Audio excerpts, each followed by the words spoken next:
It's Fran Sorin. On a trip to Chanticleer this past June, I was lucky enough to find Dan Benarcik working in the Teacup Garden.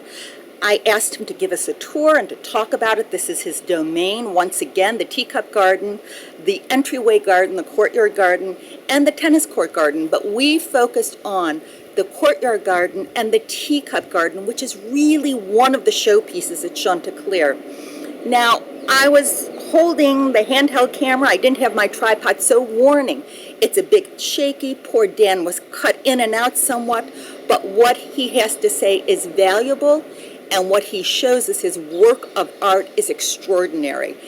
If the video is muffled, I will make sure that everything he says is at least paraphrased so you understand the specimens that he mentions. Also, history about Chanticleer, I don't want to talk about it on this video, but if you check the link below, if you're on YouTube, you're going to find it there. It will take you straight to the article, which will have information about the history of Chanticleer, which is pretty darn phenomenal. So sit back, enjoy Dan. I can't say enough wonderful things about him. He's one of the great horticultural artists in the field, truly, and he's been with Chanticleer since the beginning. Thanks so much, and I hope you enjoy it. Let's start here in the kitchen courtyard.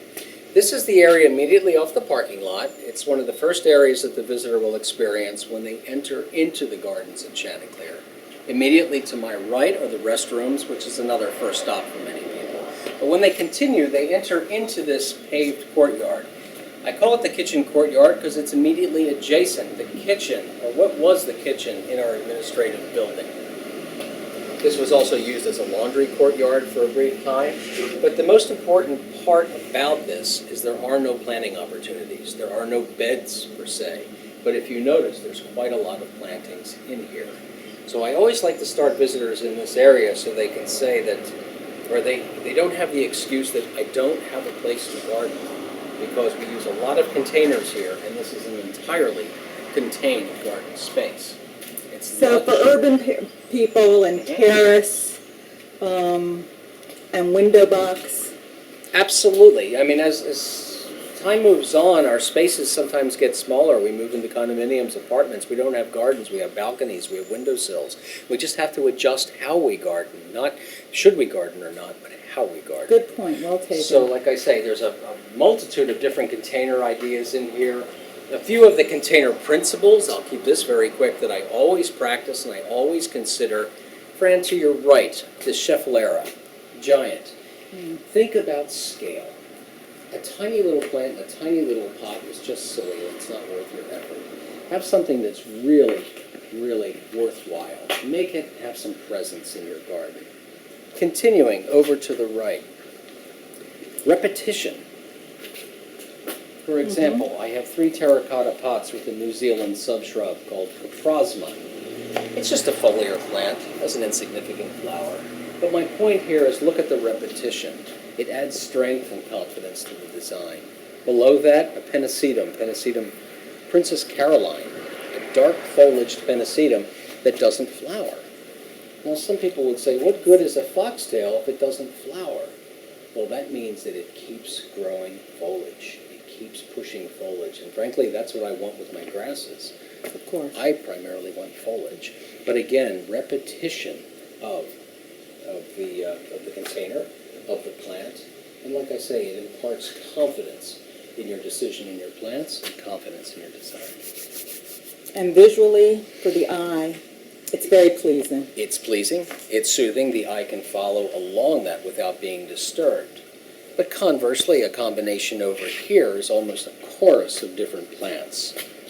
Colors, textures, sizes, diversity of pot size, but a continuity in pot color, for example, pulls this together, and a spare color palette. Whites, dark greens, and bright or chartreuse greens. And then the variegated.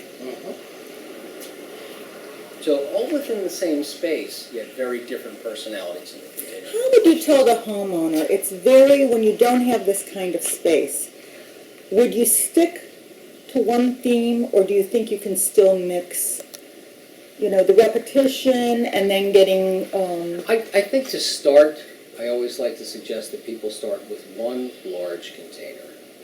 Find the container size that you would like, and then go one size bigger. And in that container, choose 3 or 4 plants that would work well together. Maybe it's a color theme, maybe it's a textural theme, all right? Start with one.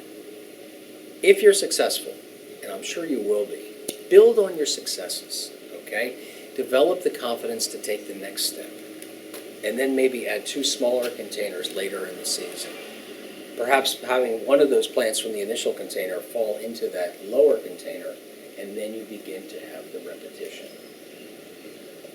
So those are just a few thoughts I have about it. okay. You're good to go. Okay, as we left the kitchen courtyard, we're going to head into the teacup courtyard that we talked about earlier. We swing the garden gate open, and we bid you welcome. We like to keep the simple gate closed between the 2 spaces to signal a definition, a separation of the 2 spaces, the 2 spirits, and the feelings in those 2 spaces. So let's head into the teacup garden.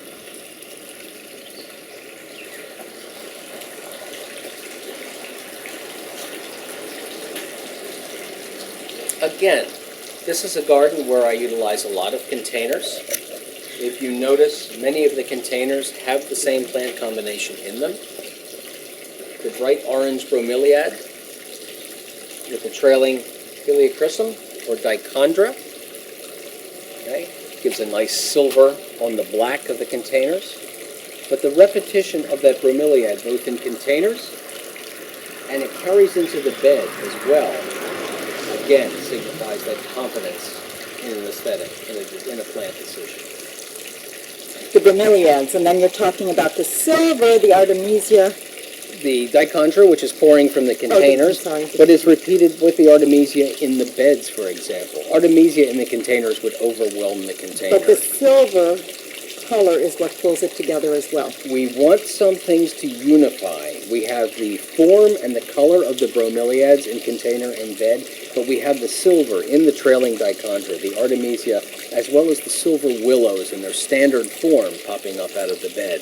That line of silver, very quietly, very subtly, carries your eye through, and we can experience all the different shades of oranges and of browns in this garden. In addition to the orange bromeliad, some deeper brown strap-like bromeliads, which are actually pineapples, a brown pineapple called cayenne. It will perhaps fruit for us, but I'm growing it really primarily for the foliage. Orange coleus, orange cosmos, orange puka caramel round out the plant palette in here. Earlier in the season, the diem, one called fiddly tangerine, and orange diaceus carried me into the heat of summer. Now, for the people who are trying to grow diaceus, a lot of gardeners have problems with it. Well, Why? I count myself among one of those gardeners that have had problems with them, and I've always treated them as a cool season, early plant, tender perennial that I really used to the cool season, but as soon as the heat arrived, well, they wanted to exit. What I did this year was rather than tearing them out, I cut them back hard. I cropped them back to little pincushion-shaped mounds, and interestingly enough, they regrouped and set out new flushes of flowers. So I think you can manage your diaceas much deeper into the season if you're willing to be a little heavy-handed with them. Drop them back, give them a little shot of fertilizer, and encourage a second growth. And then if not, you have no problems, obviously, but just for our home gardeners, you have no problems pulling something out and replacing it. I have no problems doing that. I have to be merciless. I get paid to be merciless because when all of you come to the garden, you expect to see a garden in good repair. I cannot have a plant limping along. I cannot sit here and make excuses. If it's not doing its job, it's out. I will either replace, divide something else and fill that hole, or find an appropriate solution. But I will not tolerate a weak or wimpy plant in the garden. And do you suggest that for home gardeners? I think it is entirely up to their own level of tolerance. I couldn't imagine living with a substandard plant. It's an opportunity to try something else, try something better. Make excuses if you need to for a week or two, but beyond that, you're missing out on something better. You just need to find out what it is.